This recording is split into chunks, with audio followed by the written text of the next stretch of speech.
today's video, I thought we'd do something a little bit different. And I thought I'd have a chat with an osteopath that I know called Alex Prince.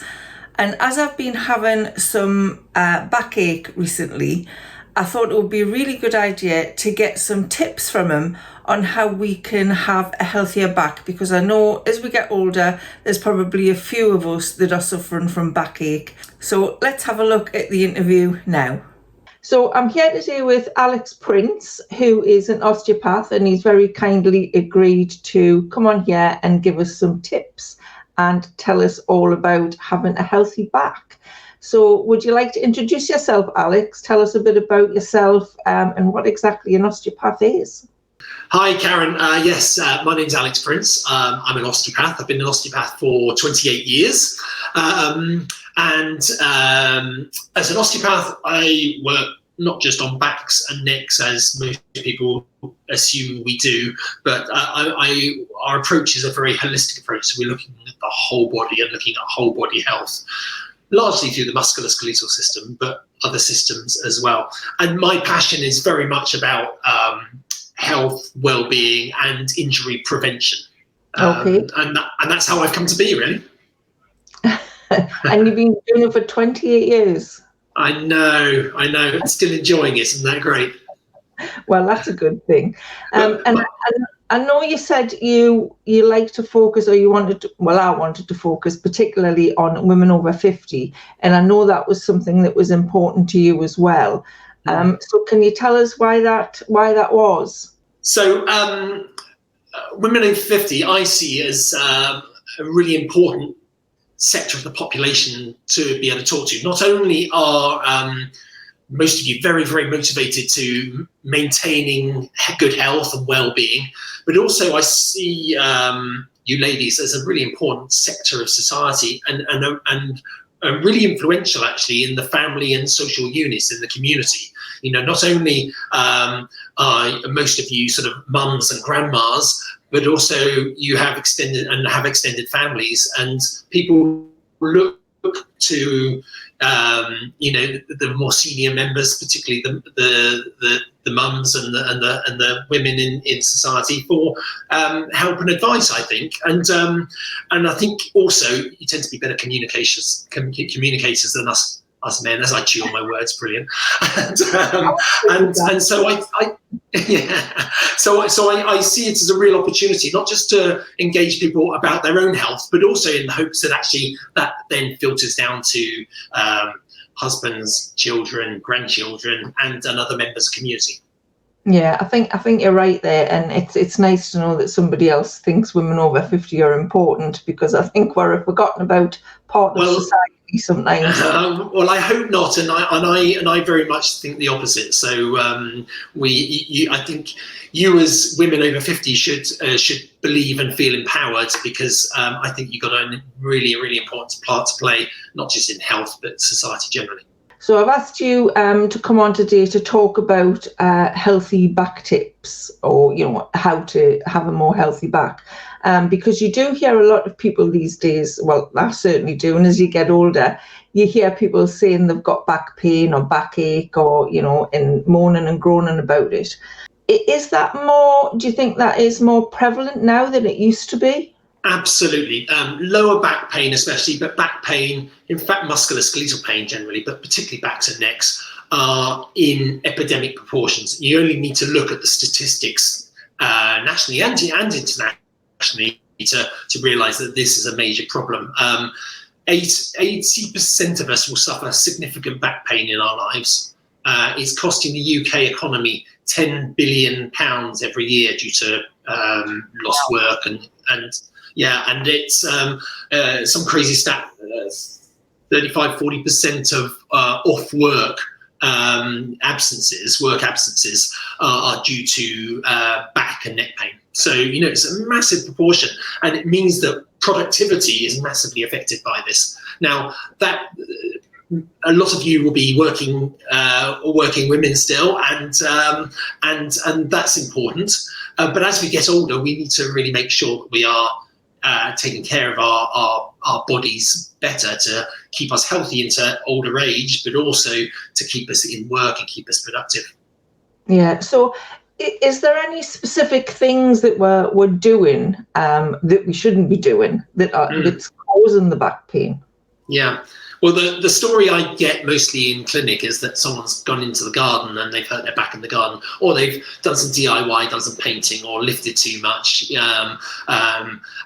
carried heavy bags, whatever it is, and they come in and say, "I've done my back in doing this," and on the surface of it, yeah, you've strained your back or neck doing something particular. But I see I like to dive deeper under the surface. And many of us spend a lot of time sitting. And this has become a really big bugbear of mine as an osteopath, because sitting, if you sit for a living or if you sit down for long periods of the day, then we are doing something that actually physiologically is a little bit alien to our bodies. We are designed to stand up straight. And when we're standing up straight, we have our natural curved spine, which transmits force through our body really, really efficiently. When we sit, we tend to lose those natural curves, what we call the lumbar lordosis and the thoracic kyphosis. We lose those curves and we end up in a bit more of a C shape rather than a nice flexed curved spine. And that loads the spine in a really detrimental way. And not only does it do that, it switches off the core muscles, all the muscles that support our trunk, our spine, and actually all our other organs, and they start switching off and then becoming deconditioned. And that means that if we go out to the garden or go and do some DIY or do some housework or do whatever manually and we hurt our backs, yes, we might have hurt it doing that particular thing, but actually the undercurrent was all the damage was done by loading our backs in a negative way, and then all the muscles switching off and therefore not being able to protect our back better. Does that make sense? Yeah, I have heard that you should try and strengthen your core muscles because that'll improve any backache you've got. And I know I've said this to you before, but when I'm talking to you, I have this really I have this keen sense that I'm not sitting up straight. I know people get that when they start talking to me, and I start talking about posture, and they go, "Oh gosh, how am I sitting now?" You do it so much better when you pull yourself up and sit straight. It does feel a lot better. And actually, it's not only better for our bodies, but we concentrate better. Our productivity is better. But the big problem for me is there's two big problems. And we think about sitting. Well, actually, most of us don't think about sitting, and there lies a problem in itself.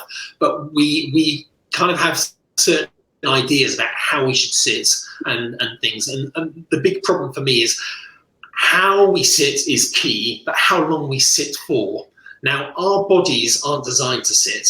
And if we sit for longer than 20, 30 minutes, all our muscles and joints start to become loaded in a detrimental way, and things start deactivating. So I'm a big advocate. All my patients that come in, I'm banging on, I bore them senseless about it, but micro breaking. So it doesn't matter what you're doing, whether you're at work or whether you're at home or you're sitting down, but actually getting up and moving little and often is so important, because it gets the joints moving, gets the muscles functioning, and it keeps all those joints and muscles healthy.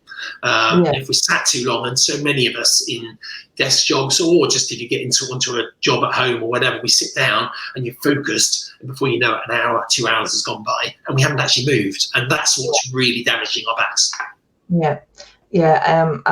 I can see that. I mean, I know when I'm sitting in my computer, if I'm editing a video or something, and I could sit there for an hour and a half, and then I go to get up, and I'm so stiff. Yeah, so my message number one to you and all your audience is get up and move regularly. Micro break, I call it. So every 20 minutes, ideally, maximum 30 minutes, get up, move. If you're in the middle of a job, then just stand up, stretch, take your eyes off the screen as well. Your eyes need a break as well. There's some scientific evidence that suggests that we actually concentrate in 20-minute bursts. And actually that is also the time that our eyes need a little break from the screen, and we need a break from sitting. Now, obviously, I'm talking specifically about computer work there, but it could apply to anything else for that matter, anything that involves sitting for long periods. And if we can keep ourselves active and moving more, then actually those joints and muscles are activated much better. Yeah, I know I have a lot of viewers who are crafters, so they're probably sitting Yeah. bent over a table, with Yeah. doing scrapbooking or whatever it is they're doing. Yeah. So they probably need to And take notice of that. absolutely. So the micro breaking is really important for that, but also how they're sitting, and perhaps we'll come on to that in a minute. But sitting better will have a massive impact on how the spine functions and how your back functions. As you further down the line. Yeah.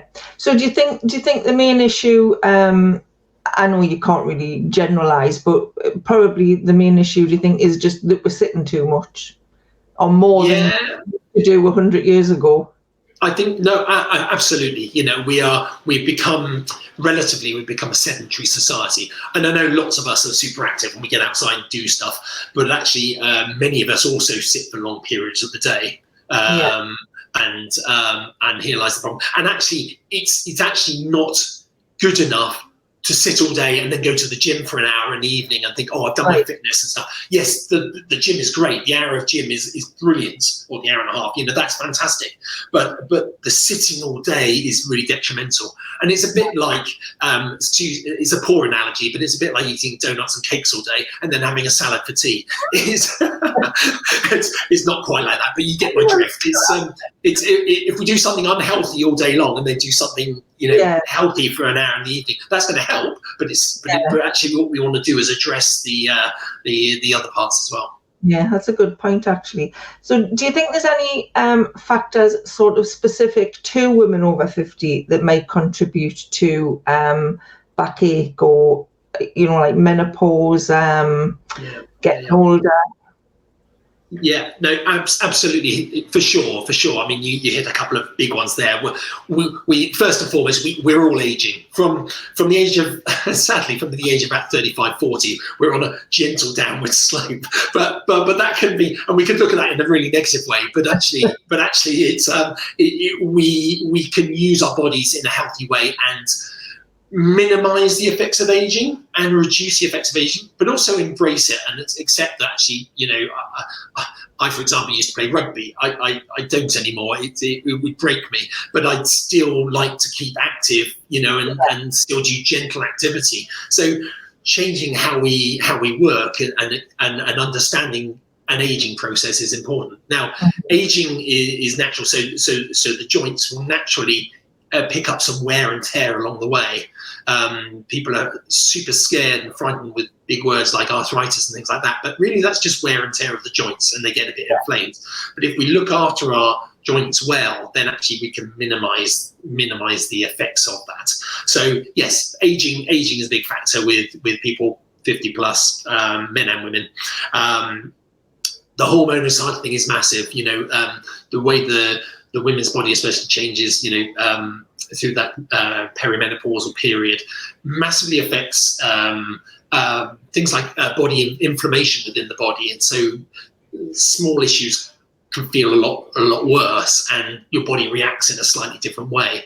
And so that's certainly something that needs to be thought about and managed as best as possible. I'm no endocrinologist, but I know enough about what it does to the muscles and the joints to know that actually the better that sort of stage in life is managed, the less side effects we have in terms of muscles and joint strains and things like that.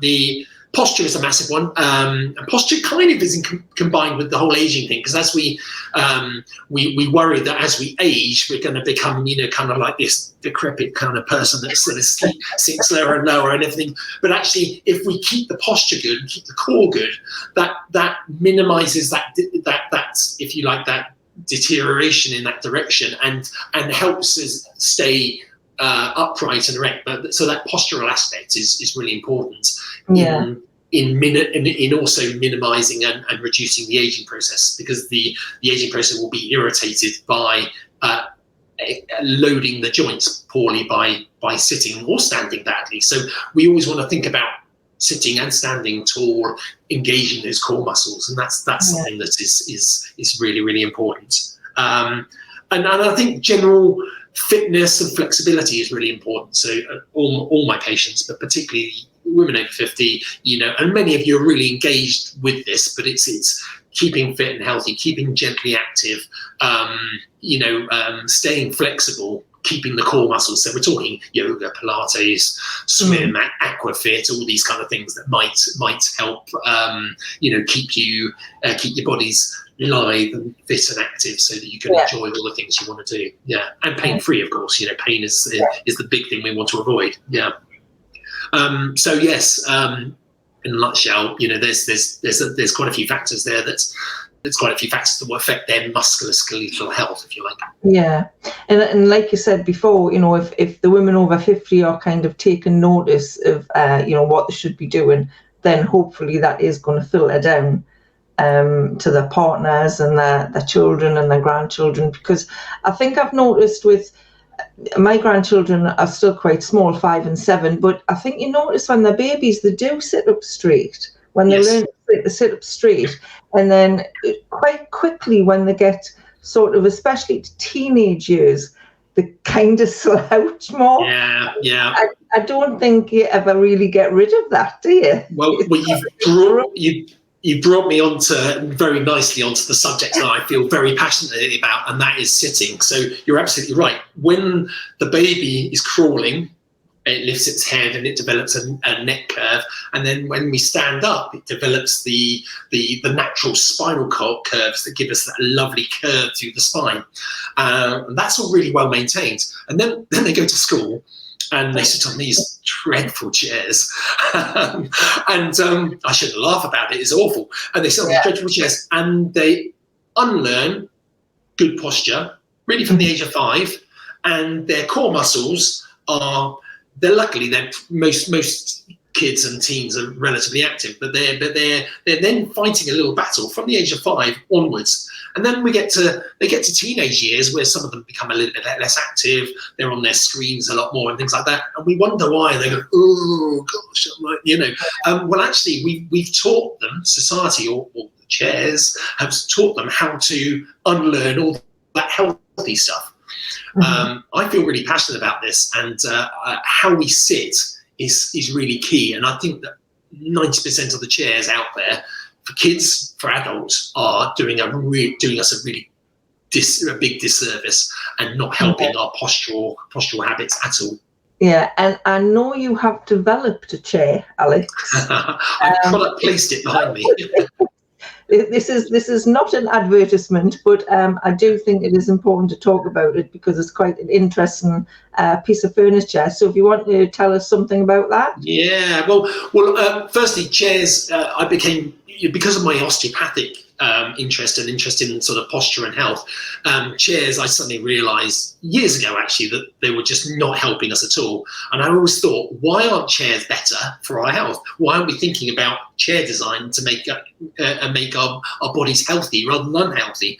And I thought, well, clearly not many people are thinking about this. And if you go to a shop that specialises in ergonomic chairs, then you're looking at chairs that are costing $1,000 or more, and people just aren't willing to pay that. So I thought, well, actually, why can't we produce something that is simple, cost-effective, affordable, and good for you? Surely it's not rocket science. So behind me is the Z chair. It's my own design. It all came out of COVID lockdown, really, and I was thinking, we've got to do something, because so many people were sitting at their dining tables and having lower back and neck disasters. And the basic premise of the Z chair is, I don't know if you can see, but it's slanty, so you're sitting on a slope. Okay. I'll just put a picture of it on the screen. So thank you. Yeah, get a better view.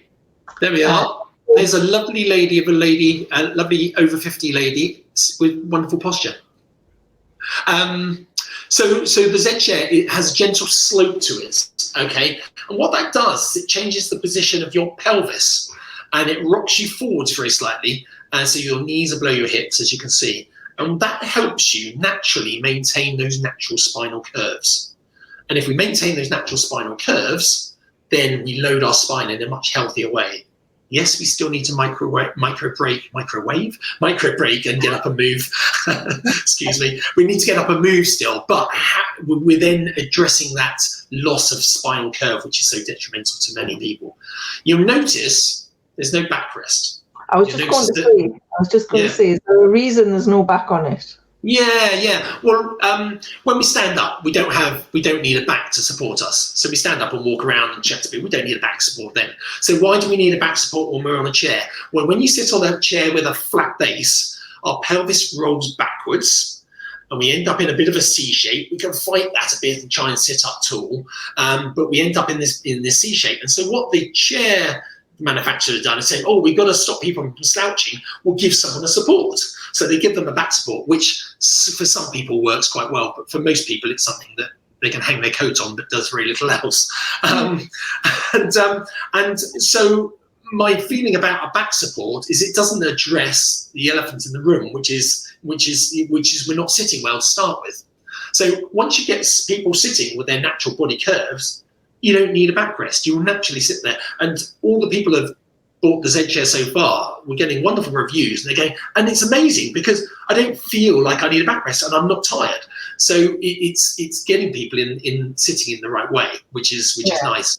And so you don't need a back support as in the same way you don't need one when you're standing up.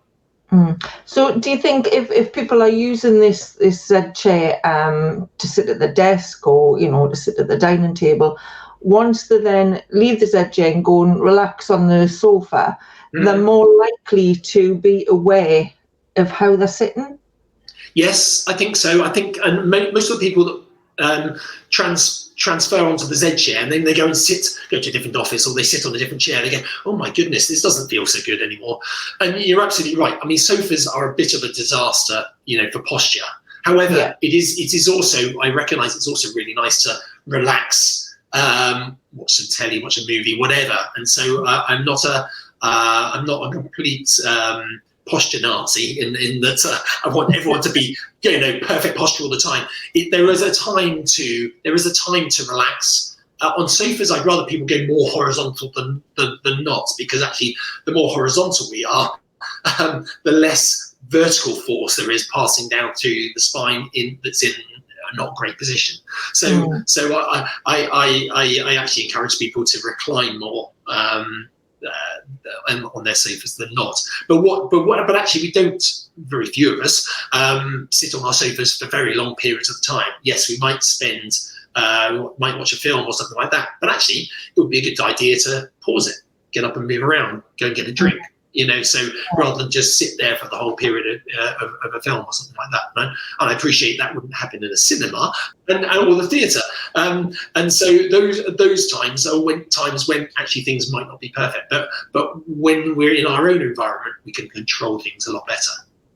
I'll put the link to the Z chair in the description box below this video if anybody wants to go over and have a bit more of a look of it. But apart from the chair, are there any kind of changes to diet or exercise that you would recommend? I'll steer clear of giving people specific dietary recommendations. I'm no nutritionist, and I'm sure you can have a nutritionist on sometime that can be much more specific about that. However, diet and hydration are key to body health. What we put into ourselves is how dictates directly how our bodies function. So drinking fluids, water, if we have a lot of caffeine, a lot of diuretics or alcohol, that can actually dehydrate our body cells, and so that could be detrimental. I'm not saying don't have it, but drink plenty of water through the day, and if it's hot weather and you're doing active work, then even more.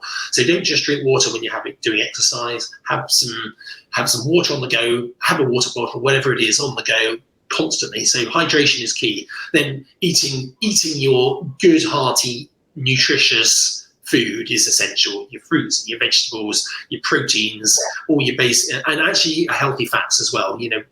Fats got a bad name 20 years ago, but actually they're really important, and they can be and are in the main healthy. It's just the trans fats of fried foods and ready meals and stuff is the stuff we want to try and avoid. But healthy eating and drinking good hydration is essential. Other easy wins to improve back health: regular exercise, including flexibility work, Pilates, yoga.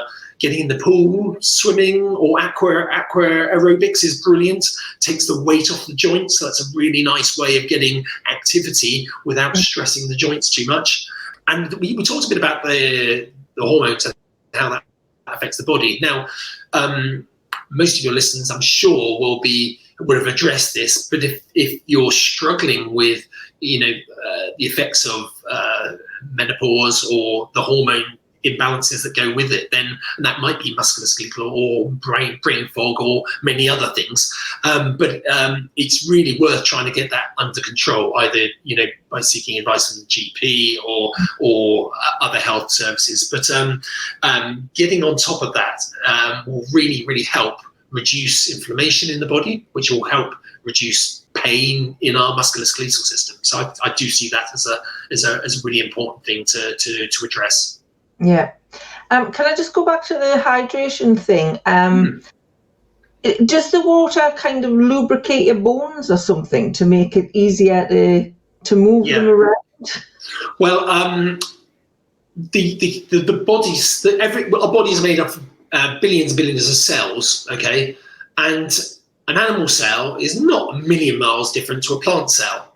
If you don't water your flowers or your plants, they all start wilting. If we don't water our bodies, we also start wilting. I like that analogy. Yeah. So every body cell in our body needs a good hydration balance, and that's not just water. Actually, it's electrolytes. If you're eating well, maybe if you're doing a high level exercise, you might need some electrolyte extras, just to supplements, just to encourage that. But if you're eating and drinking well, then our body cells will function so much more efficiently. And that will be muscle cells, the cells within our bones and our joints, our nerve cells, the cells in our brain. So everything will function so much better if we are well hydrated and eating well. I've never thought about a plant before. I like that. Well, all our health we can break down to a single body cell, and if the basic unit of the body cell is not healthy or can't function well, then we're stuffed.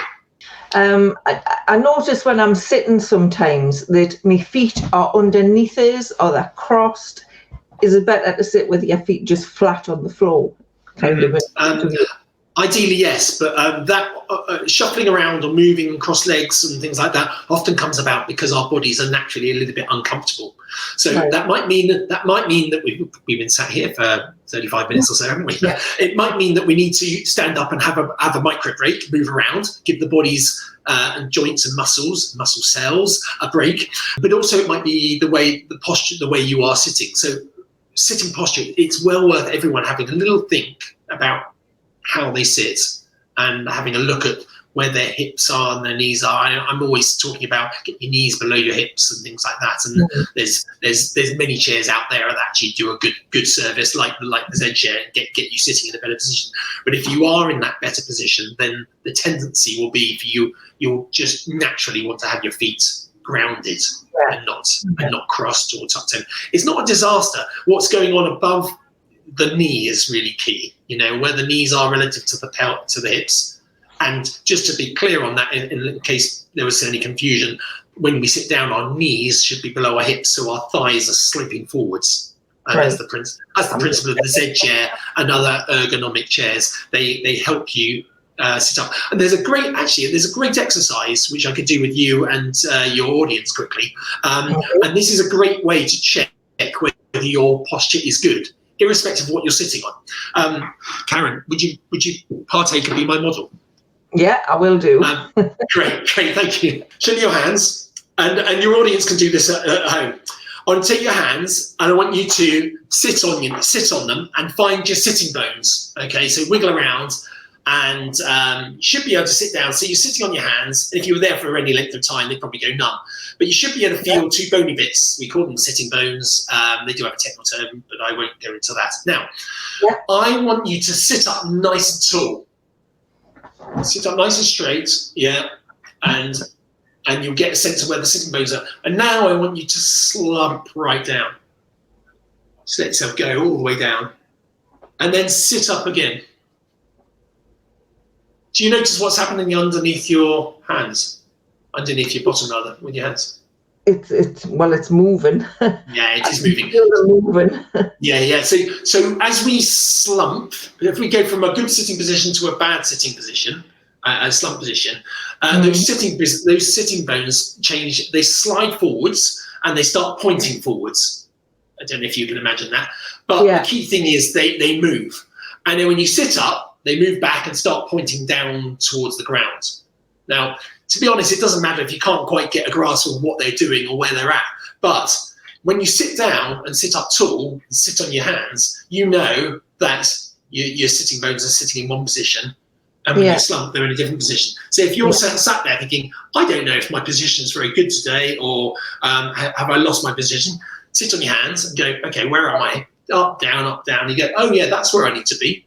And then take your hands up, and there you replicate that position again. So that's a really simple guide to, am I sitting well? And my big message to your audience, if I haven't bored them senseless, I hope not, is sit better. So you can do that test, check how you're sitting, but move more, take your micro breaks. And those are my two big messages that I give to my patients every day in, day out. But that would be my big message to you and your audience today. So, I mean, it's nothing major, really, is it? It's just very simple tips. Easy wins. And do you know what? Those simple, easy wins would make a massive difference to individuals' pain and health and well-being, but also the wider society and the economy. You know, so if we could reduce back pain just by sitting a bit better and moving a bit more, which I believe we can make a massive dent into people's well-being, but also a massive dent into all that money and productivity that's lost because people are off work because they got bad backs. And I mean, obviously, I'm going to have some viewers probably say, oh, well, I've got terrible back pain. Then go and see a doctor. Go and see a doctor. Or look, the osteopath is what we call a primary healthcare professional. So they are very well placed to see people before. You don't have to go and see the GP to go and see the osteopath. And in fact, GP surgeries are so overloaded, getting an appointment to see a doctor is very hard. And most of the time, they'll say, oh, you got back pain, take some anti-inflammatories. Now, that's fine. That's fine, and it's sound advice. But it's going to reduce the inflammation, but it's not going to cure the problem. And it's also not going to prevent the problem from returning. So I would say, there's a great register called the General Osteopathic Council, GOSC. Anyone can Google that, or just look at osteopath register, and you can find your local registered osteopath. And they all we're all strictly regulated these days, so the standard of osteopathy is very good. There's not going to be any cowboys out there. As long as they're calling themselves an osteopath, they know what they're talking about. And I'd say, look, if you're struggling with your back, you get recurring issues, then go and consult a local osteopath, and they, I'm sure, can help you out. I don't even think I would have thought of doing that. So no. And the thing is, we for years we've deferred to the GP as our first port of call, which I think back 20 years ago was probably a good and sensible thing to do. But now they're so inundated and so overloaded that actually you're almost better off going down that other route. Now, there's a caveat to that. Nearly 99% of osteopathy is private, so it does involve a fee. So, unfortunately, it's not offered within the NHS network framework. Physiotherapy is, but the gateway to that is often a waiting list and hard to get to and all the rest of it. So, and sadly, I don't like saying it, but if you can afford to speed things up, then it's probably worthwhile doing it. I'm always uncomfortable talking it like that, but it's the nature of the beast, I'm afraid. I mean, people spend money on all kinds of different things, so why not spend some money on your health if you have to? Oh, absolutely, it is priorities, definitely, but it's I think without your health you haven't got anything else, have you? And I'm a dad, and I know that if I lose my health, it's not just my ability to work. And I'm self-employed, so I need to work. It's not just my ability to work, but it's my ability to do stuff with my daughter and be active and get in the garden, do a bit of sport, and all those things that for me are not just physically good for me, but great for my mental health as well. Yeah. And I think that's the same for many people, you know. Yeah, I definitely think as you get older, as you reach 60, 65, you kind of start to think about your health more, which is really not the right way around. You should be thinking about it earlier, but when you're young, you just think, oh, I'll be fine. Yeah. But you're right, it's not right. However, 50, it's never too late. You know, we talked about the aging process earlier. Now, all the aging process is that our cells in our body are constantly reproducing. So cells die and new ones are growing. And when we're growing up to the age of 30, our rate of cell growth is up here, and our rate of deterioration is down here. Now, as we get older, we find this balance where around the sort of mid-30s, 40s, 45, we kind of teeter where cell regeneration and cell degeneration is about the same, and then slowly it tilts the other way, whichever way I'm going, so that actually our deterioration is slightly faster than our regeneration. Now, again, we can look at that in a really depressing, negative way. But what I would say is that there's still cell regeneration going on, which means there's still capacity to repair, there's still capacity to heal, and there's still capacity to be healthy. I think that's a good place to end this. There we go. Is there anything else you wanted to add to what you've already said? I think that's all been really useful information.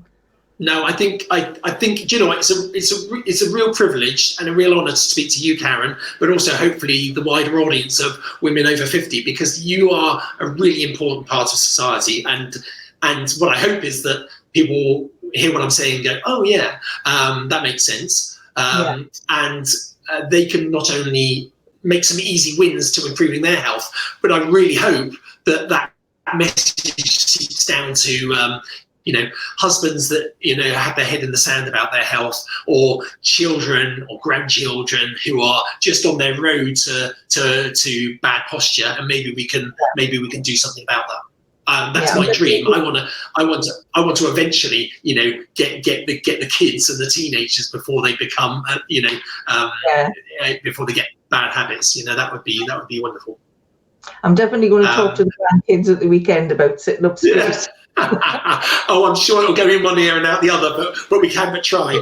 But yeah, so my end message is, sit better, move more. Yeah, that's great. I'm sure the viewers will have questions, so maybe in some time in the future we might have you back on to answer those, as long as it's not specific medical questions, because we can't answer those. Yeah, I'd be delighted to come on and do a Q&A, and actually I'm very happy for you to share my websites on which there are contact pages, so if people want to contact me directly, I'd be delighted to answer any queries they have. Yeah, we'll do that. We'll put the links in the description box below. So thanks so much, Alex, for coming along. It's really interesting, and just really lovely to chat to you. Lovely, real privilege, and lovely to talk to you, Karen, too. Thank you. Thank you. Okay, bye. I hope you enjoyed that chat. I found it really interesting, and I know when I talk to Alex, I'm always very aware of how I'm sitting, and it makes me sit up straight. I will put the links to his website, his osteopath website, and the Sit Straight website, where you can have a look at the Z chair, more information about that. I'm not affiliated to the chair at all. I won't earn any commission on it, but I do think it was a really interesting chair, and when I saw it I thought, that's definitely something that I would be interested in looking at, and I'm definitely going to think about getting myself one of those, because I do think it would improve my own posture. And also I think Warren, my husband, could probably do with it as well. As you're sitting all day, it's, you might as well be sitting the way you should be sitting and try and curb the effects of the backache. So yeah, I hope you found that interview interesting. If you do have any questions for Alex, you can leave them in the comments below, or like he said, you can contact him via his website. If anyone would like us to do another Q&A with Alex in the future, again, just let us know in the comments below and we'll get that arranged. So thank you so much for watching. I'll see you again soon. Bye for now.